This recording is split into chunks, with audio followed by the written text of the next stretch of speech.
Hi guys, welcome back to my channel. Today I'll be showing you how you guys can get this glittery pink smoky eye look. So if you guys want to see how to get the look, keep on watching.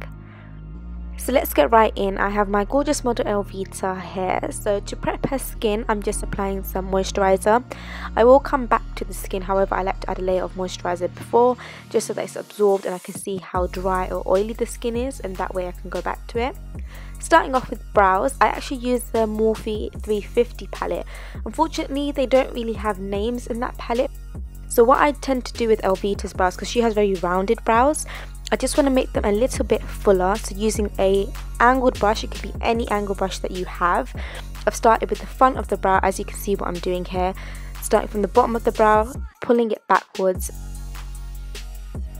Using a flat synthetic brush, I'm going to apply concealer right underneath the brow and around the top of the brow, just so that I can actually clean up the brow. I personally love doing this if I want a very definitive brow. To let you guys know, any products that I forget to mention, any details, they will be listed down in the description box, so you will be able to find that. Using a blending brush, I'm then going to basically pat that concealer into the eyelid before moving on with eyeshadow. Going in with some baby pink eyeshadow, I'm using this as the transitional colour, working my way from the outer corner of the eyes in circular motions towards the inner corner. Now by doing circular motions, what you're going to do is actually cut down the work you need to do, because it will actually be blending and diffusing that colour out. So when you go in with darker colours, it will be easier to blend and there will be a gradual diffusion from light to dark. Using my fluffy brush, I'm now using more of a brighter, almost Barbie doll like kind of pink. Again, the colour names will be listed down below. So as you can see, like I mentioned before, going with circular motions right into that crease or socket, as some of you may like to call it. And I'm not taking it as high as I've taken the transitional colour. It's basically just going to be blended from the socket into the transitional colour, but not going to go as far out as I've placed the first eyeshadow. Going in with highlighter, I'm placing that underneath the brow bone. I personally like doing this now at this point because I can actually blend the two colours in, and so I can avoid any harsh lines. And if you have taken the transitional colour too high, the highlighter can actually diffuse that and soften it down. So it's a really good step. If you guys do struggle with knowing where to place your transitional colour and where to stop, the highlighter can act as a guidance. Going in with some pigment, I absolutely love this pigment. It's by MAC, and I'm actually using some Fix Plus. You can use water, rose spray, whatever you have, and I'm dampening my flat brush and I'm picking the pigment up and placing this all over Elvita's eyelids, taking it right the way across from the inner corner straight out to the edge. So it's almost like a soft cut crease. It's got a dual tone, it almost is pink, but it's got these hues of oranges underneath, which are really great for Elvita's eyes because these colours are going to pull out the blue in her eyes. Then using my finger, I'm actually placing Reflex pink glitter on top. Because we already used some Fix Plus, it's going to be tacky on the eyelids, so the glitter will adhere perfectly to that. If the eyelid is not wet, the glitter will move, so I do suggest dampening either the face or your brush or your finger before going in with the glitter. Using the same brush, I'm not dampening it again or spraying anything else on. I'm just going to pick up some of that more glitter and place it underneath the brow bone where we place the highlight. Using a small brush size blending brush, and now we're going to touch up that crease colour. So I'm adding a little bit more pink in, and what I'm doing is by using swiping motions back and forwards and circular motions, I'm actually dusting off any of the glitter that is placed there.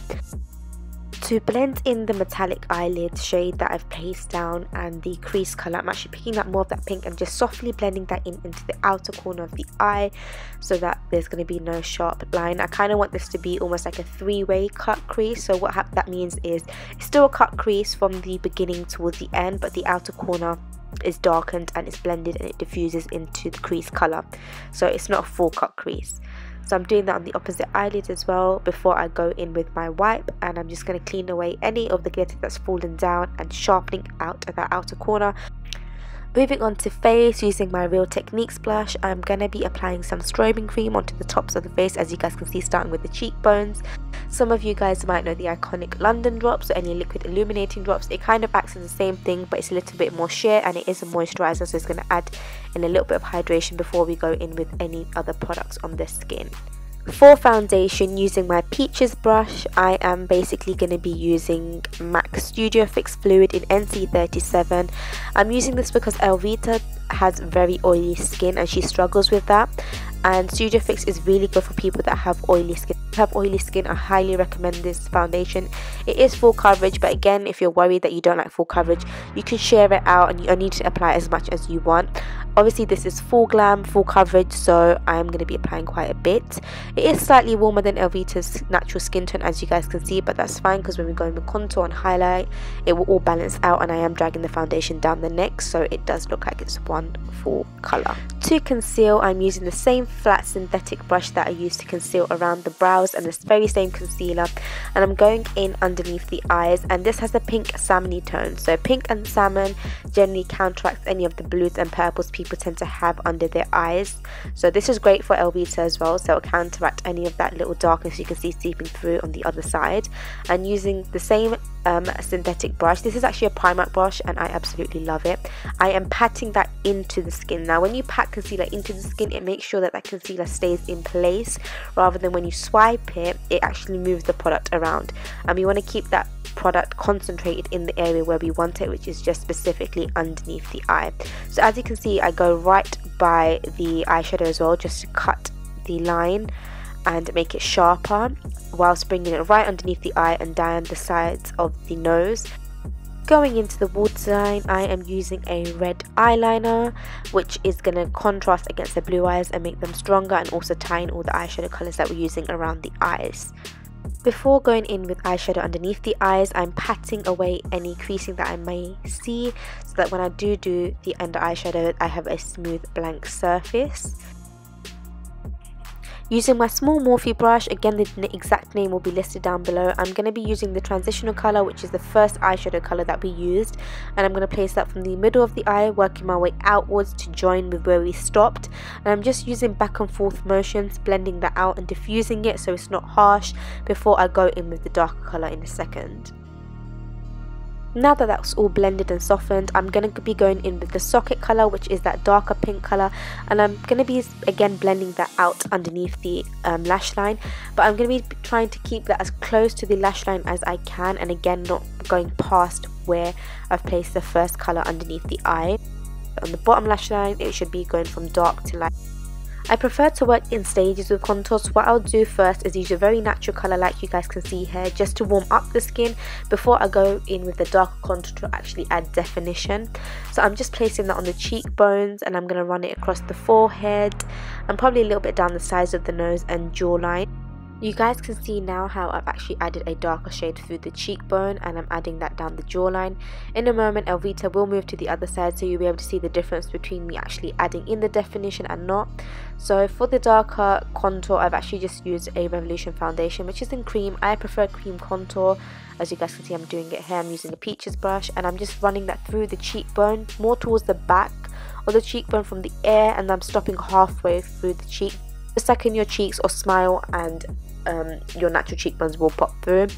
To blend in the cream contour, I actually just use circular motions, so that way it blends out the product, and I try and keep it more concentrated to where I've actually applied that cream contour. So if I've placed it in a certain area, I'll try and keep it closer to that area, because that's where I want mainly the definition. As for the forehead, I'm kind of patting it into the skin before I go on to the next step. In order to contour the nose, I am going to use a smaller brush, and I'm just going to place it on the sides of the nose and mainly the tip, because Elvita's nose is quite slim anyway. Going back to the under eyes, I'm now going to be applying concealer underneath Elvita's eyelid to further brighten. The first concealer was essentially to colour correct, whereas this one's going to add more structure. You'll notice with me and my style of doing concealer, I like to work in thin layers to build up the contrast that I need, rather than using one concealer and using one thick layer, because I feel like it gets heavy and it can basically look a little bit cakey. So I'm patting that concealer in, again in that triangular shape from down the sides of the nose to the end of the nose, back towards the cheekbones, and I'm using the synthetic flat brush for that. Do remember guys that we are patting in that concealer, because if you are going to swipe, you're not only going to be removing the concealer that you've just laid down, but also the layers that you have underneath. So remember guys, pat, pat and pat. And pat the edges as well to diffuse that into the contour and the eyeshadow that you've placed underneath the eye. Using a more yellow based concealer, I'm now going to be placing that on the high points of the face to further highlight and bring forward those places. So that will be down the forehead, down the nose, and I'm actually going to be placing that underneath the cheekbones in a moment as well, just so that the cheekbone is more prominent and it will be more sharp. So it will actually help clean up any of the mess that you guys might have made with the cream contour, or if anyone generally struggles with cream contour, this is a great step to basically cleaning it and diffusing it. I will be blending that out softly with my small blending brush before moving on with my foundation brush, which is obviously a larger brush, and that will basically blend in any of the harsh lines together.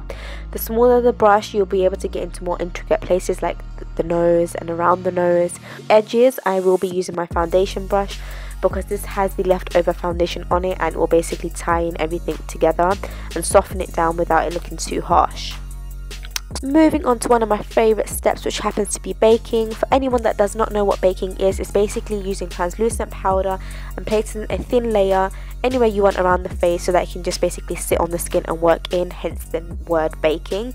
I'm using the Lauramercier Translucent powder with a mini beauty blender, but as you guys can see, I basically pat in the concealer to make sure there's no creasing before I do this step, and I'm basically placing that anywhere else we place the concealer, so under the cheekbones, around the smile line areas, down the nose and the forehead, and I'm patting it in. I'm not swiping because, again, like I mentioned, swiping is going to remove any foundation and creams that you have. Going in with bronzer, so where you've contoured, I'm now basically going to be adding some bronzer to warm up the skin and basically darken the area, bringing that down the jawline, in the cheekbones and across the forehead. As you can see, she looks snatched. For nose contour, I am going to be using a smaller blending brush. This is the MAC 217 brush. It is traditionally used as an eyeshadow brush, but I've used that to basically contour the nose, again using circular motions so that it basically diffuses and blends rather than having a harsh soft line. Then I will be going back with the eyeshadow underneath the eye and using the brush, the very same brush we used in the crease but without any excess product, and I'm basically going to be running that underneath the lash line and through the socket to make sure that everything is blended and that there is no separation between the eyeshadows underneath the eye and the top of the eye. And also where we place the baking, it's just going to make sure that the eyeshadow has blended in with the concealer and powder that you've placed. Now, using a soft fluffy brush, I'm basically going to be dusting off any of the baking because it's had time to sit in the skin. Now, as I mentioned before, Elvita does have oily skin, so baking is actually really good for oily skin because it will soak up any of the oils that might be seeping through at this stage as well. I absolutely love blusher, and this is the next step. So using a mineralized blusher, I am placing that on the apples of the cheek, and this is basically add a soft sheen throughout the cheek and the cheekbones, so it's almost like she's glowing from within. For the highlight, I'm using that on my MAC 224 brush, and I'm placing it on the tops of the cheekbone, down the nose and above the cupid's bow, which you'll see me do in a minute. Initially, I like to keep the highlighter soft so that if I need to add more, I can go back in and add more. I also like to place it above the brow because I believe it kind of lifts the brow and it looks very flattering on the face and underneath lighting. Going back in with my blusher brush, I haven't got any more product, but I'm just going over the areas where we've placed the blusher just so that it ties in with the highlighter. Using my spoolie, I will now be brushing the hairs back up so that I can see if I need to go back in and redefine the brows, because with powders and concealers sometimes they do go onto the brows and they lighten them. So anywhere I feel as if the eyeshadow has moved or has basically lightened, I will go back in and add more eyeshadow and then use my spoolie again to blend that out. When using mascara on people, I like to actually place my thumb on the eyelid and apply a little bit of pressure. So what that does is, some people naturally have very strong reflexes, so their eye twitches. So now when you place pressure on the actual eyelid and have them close their eye, you have control and the eye basically won't twitch, and any of the excess that naturally would fall on the eyelid will actually fall onto your finger as well, so you won't have to clean up anything. For lashes, I like to use Tatti lashes, and what I do when applying lashes is apply a thin layer to the band, give around 30 seconds for it to go tacky, and then place it on the eye. So I place it in the middle, and then I make adjustments from either end, whether that be from the inner corner or the outer corner. And I initially like to get the lash in the right place and then leave it, because I always come back to the lash. Usually the inner corner or the outer corner might not have set, or it might be lifting. So as long as you've got the lash in place, you can always come back to it and make sure it's stuck down properly. Once I'm happy with the placement of the lashes, I then use liquid liner and apply this very thinly along the lash band, and this will basically cover up any of the glue and the lash band and give the illusion that basically you have a thin eyeliner. And also I like to take this in the inner corner, because sometimes what happens is you have that gap where the lash sits on your eyelid and then where there's no lashes. So if you actually run that along the inner corner of the eye like I'm doing right now and underneath the lash band, it will basically cover up any gaps that are visible between your natural lashes and where the lash sits on the eyelid. To add finishing touches, I've applied some mascara underneath on the bottom lashes, and I'm applying clear brow gel on the brows just to set them in place so that the hairs do not move. For lips, I've started off by using a lip liner, and I start from the middle of the lip and work my way out to the outer corners. And I also asked Elvita to smile, so what that does is it kind of helps you to see how far you want to take the lip liner out. Elvita does have full lips, so I don't have to overdraw, but by her smiling it stretches out the lips so you can see if they're balanced and where you might need to overdraw or fill in.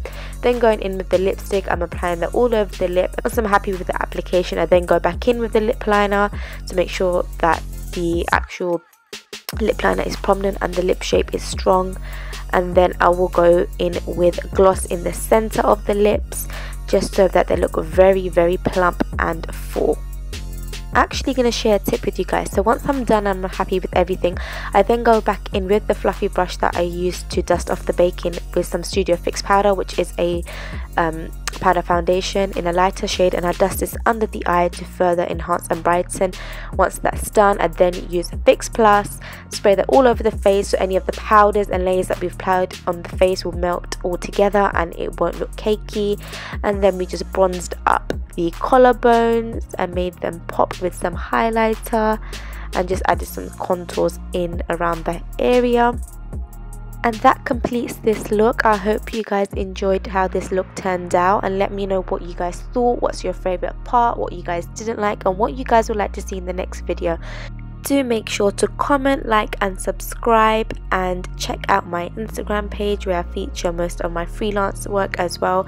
Other than that, I will see you guys in the next video. Take care guys, bye.